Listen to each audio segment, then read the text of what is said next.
Oh, there are so many yummy vegetarian options out there. You could try like lentil soup, veggie burgers, tofu stir fry. The possibilities are endless. Imagine this. An algorithm looks at your face, and in a fraction of a second, it makes a decision. A decision that could alter your life forever. So, what happens when that decision is a mistake?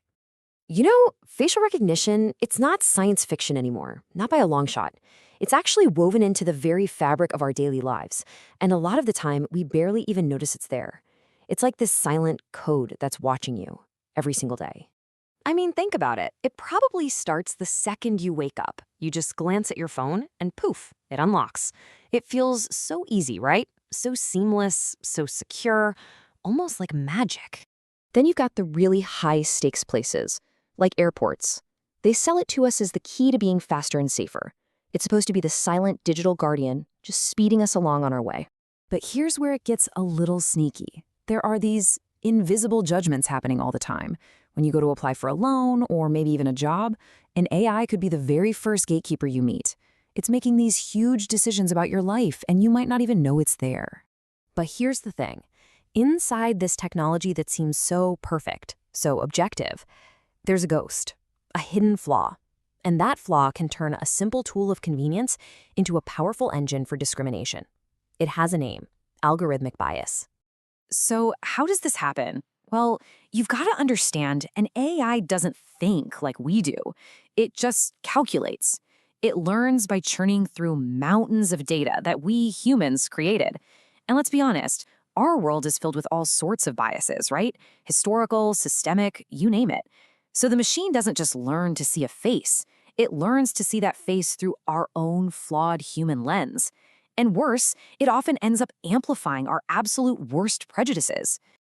And this just shatters one of the biggest myths about technology, the idea that it's somehow neutral. We like to think of code as pure logic, but it's not. It's built by people. It's trained on our messy, complicated reality. So of course it's going to carry our baggage. And let me be clear, this isn't some what-if scenario. It's not theoretical. The failure is real, you can measure it, and frankly, the numbers are devastating. Okay, just take a look at the groundbreaking gender shade study. For light-skinned men, the error rate, less than 1%. Pretty good, right? But for dark-skinned women, it skyrockets to almost 35%. The difference there is just staggering. To put that another way, the system is basically built to work for one group of people, and it comes at the direct expense of another. For a dark-skinned woman, the machine isn't just a little less accurate, it's fundamentally unreliable.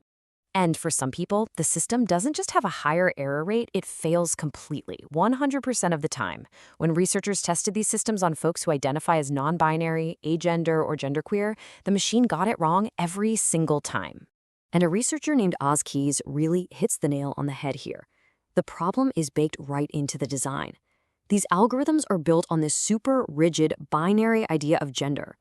They're not made to see nuance or how a person actually identifies. Nope. They're designed to shove you into a box. And if you don't fit neatly into one of those boxes, well, to the machine, you're just an error. But these aren't just numbers on a chart, right?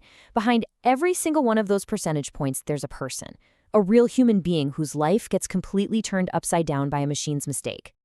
Take Robert Williams. He was arrested right there on his own front lawn, in front of his wife and his 2 little girls, all because a facial recognition system said he was a shoplifter. He wasn't. Or Kylie's Perryman, falsely arrested and locked up in Minnesota because of the same kind of error. Just like that, their lives were thrown into total chaos by a bad algorithm. And the ACLU really framed this perfectly. It's this terrifying reversal of justice. Suddenly, you have to prove that you're innocent, all because a computer said you're guilty. The whole burden of proof just flips onto you. It's no longer innocent until proven guilty. It's guilty until you can somehow prove a machine wrong. And the damage isn't just about false arrests. It hits people's wallets, too. There's a story of a transgender Uber driver who kept getting locked out of their account. Why? Because as they transitioned, the app's facial recognition selfie check couldn't recognize them anymore. They couldn't work. They couldn't earn a living. The app denied their identity, and in doing so, it denied their livelihood. Okay, so now let's take all these problems we're seeing today, and let's fast forward just a little. Imagine a world, say in 2035, where this tech isn't just common anymore, it's inescapable. In this future, AI systems are basically the gatekeepers to everything. A glitch, a tiny error, could mean you get denied housing, a job, even basic services. You might need constant identity checks just to go about your day. But here's the kicker. What happens when it makes a mistake? What if there's no one to call, no human you can appeal to? What if the machine's decision is just final? And experts like Oz Keys are warning us this isn't some far-off sci-fi dystopia. It's the direction we're heading in. All those biases we see today, they could get locked into the system, creating these permanent algorithm-driven inequalities that touch every single part of our lives. So all of this, it brings us right back to you. Because this whole thing isn't really just about technology, is it? It's about something much more fundamental. It's about identity. So the question is that a power we're really willing to hand over? The power to be seen, to be recognized, basically the power to exist in society. And let's make this really personal for a second. If a worldwide network of machines decides that you are not you, that you're a criminal or fraud or maybe just a glitch, what do you do? How would you prove who you are? I mean, really, what piece of paper, what person could you show to an algorithm that has already made up its mind about you?